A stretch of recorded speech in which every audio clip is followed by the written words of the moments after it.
Call center, tigay pinadalan tayo ni Ate Joy ng ano, take out na ulam. Akin yung akin. Wala, ihiwalay mo na. Manuel, ang Baka layo pa. makalimutan. Wala pa tayo sa tanawa. Nasaan na tayo?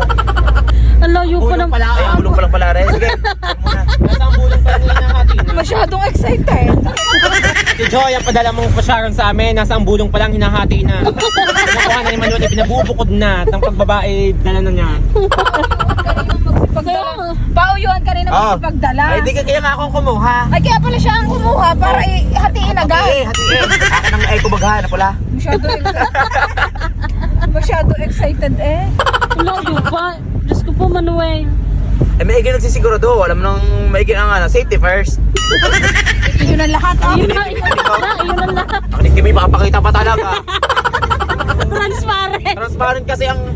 Diyos ko, Ate Joy, ba't naman transparent? Ako naman napapahiya. Nangangagaw ng eco bag. Nangaagaw ko tuloy ako ng eco bag. Pero naman, kayo naman magkakasama eh.